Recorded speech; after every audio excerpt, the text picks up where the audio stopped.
Hello guys, so sa video ito ipapakita ko yung pagpapalit ng belt ng aircon. So hindi ito tutorial, parang video log lang talaga to. So vlog. So share ko lang kung paano ko pinalitan ng belt yung aircon ko, ng aircon ng sasakyan. So yung sasakyan ko is Montero 2009. So palit ng belt. So papalitan ko pala yung belt kasi maingay siya eh. So pag inon yung aircon, maririnig mo yung squeaking sound. So parang sumisit-sit. Tapos pag pinatay naman yung aircon, nawawala. So yun yung suspect ko, belt. Add ko lang pala. Kaya kailangan kong palitan yung belt kasi tumutunog na siya. So ibig sabihin, nag-i-slide na po yung ano niya, yung pulley at saka yung belt. So umiinit yun ng husto. So katagalan mapuputol din yung belt.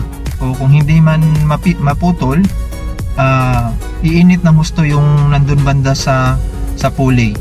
So tingin ko hindi maganda para sa compressor kasi dagdag yun ng ano niya, init. So yun yung reason kung bakit kailangan palitan. Tapos dagdag pa yung ingay. So maingay yung sa makina banda.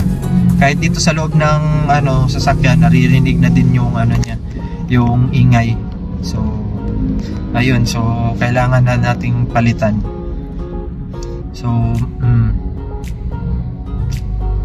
ipapakita ko yung mga mga tools na gagamitin. So dalawa lang naman yung tools, tapos syempre yung pamalit natin na belt replacement. Tara, palitan na natin. So yung nakapatong sa engine bay, yan na yung replacement na aircon belt. So yan yung ilalagay natin. Tapos yung tools na gagamitin, ito combination wrench, so 22mm. Tapos socket wrench naman 12mm. Bale yan lang yung mga tools na gagamitin natin.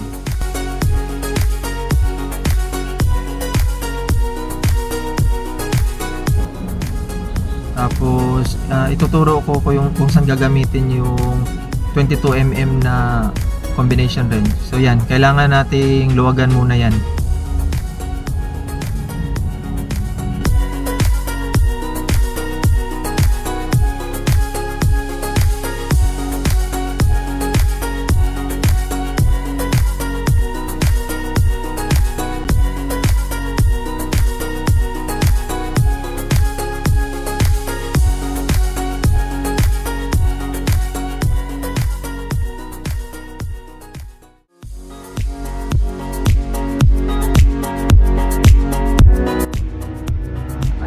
Ayan, maluwag na yung pulley. So yung naman, yung tensioner na yung luluwagan natin.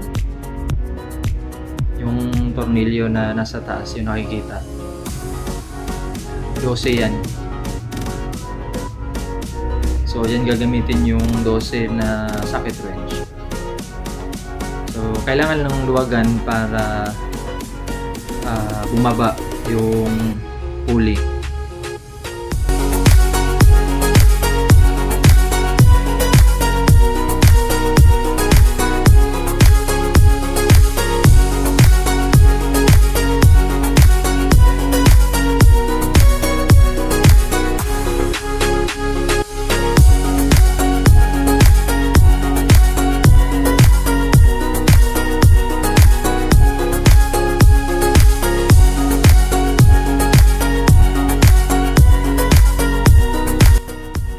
Matatanggal na yung belt. So yun, hila, tapos okay, tanggal na. Ngayon pagkatanggal, iba yung belt na nabili ko at saka iba yung nakakabit. So tayo, call a friend kasi ba't iba, hindi ko alam na ganyan.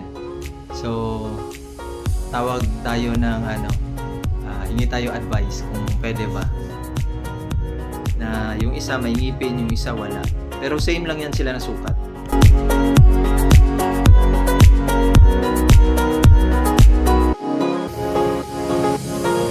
Ngayon, check ko muna yung condition ng belt. So ayan, maraming crack. Tapos natutuklap na siya, oh. Ayan, oh.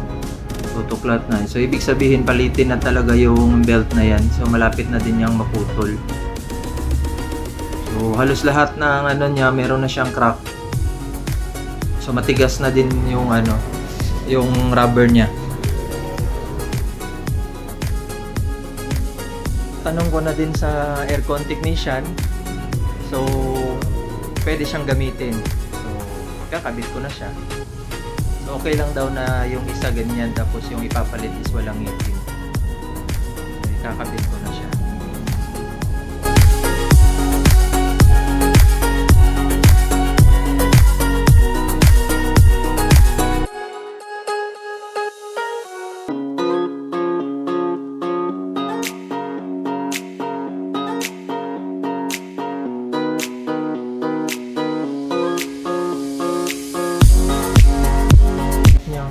Kabit kasi ano pa yung belt, so lulugan pa ng husto yung tornilyo para maibaba pa yung pulley. Yan, niluluwagan ko ng husto para pumasok agad yung belt.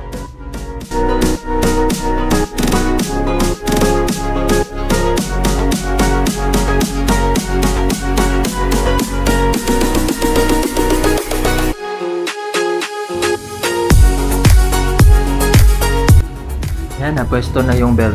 So, okay na.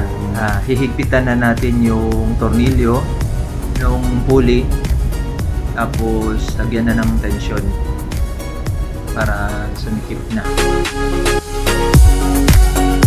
Pwedeng ang gamitin is yung socket wrench na 12mm, pero ang tagal niyang ikutin ng nandyan sa masikip na lugar, kaya gagamit ako ng ayan, 3 extension para mas mapabilis. Ayan, so dali na lang niya ikutin. Pero kung ano, walang extension, okay naman na 12 ano lang eh, yung socket wrench lang yung gagamitin. Kailangan lang ano, tiyagaan lang.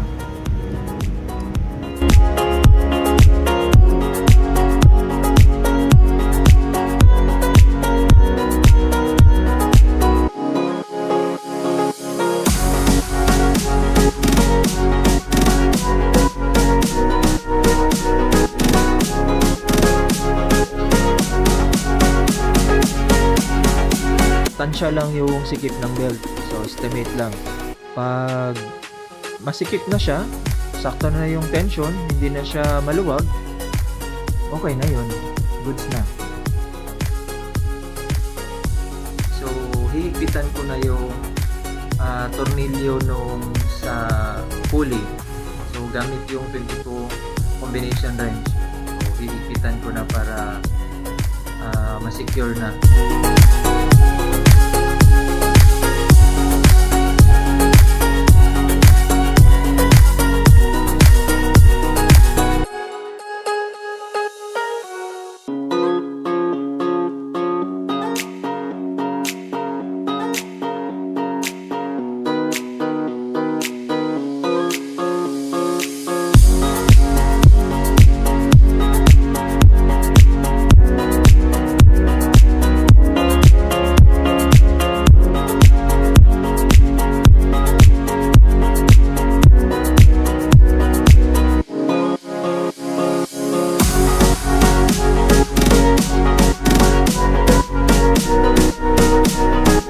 Okay, goods na siya, nakakabit na.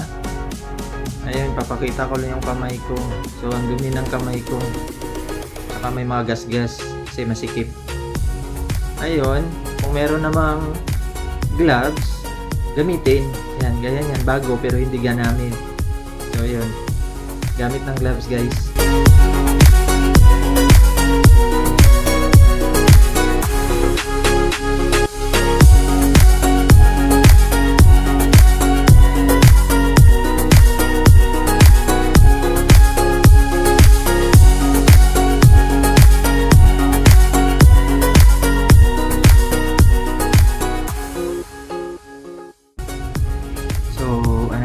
Check lang natin kung okay na ba yung belt at saka yung magnetic clutch.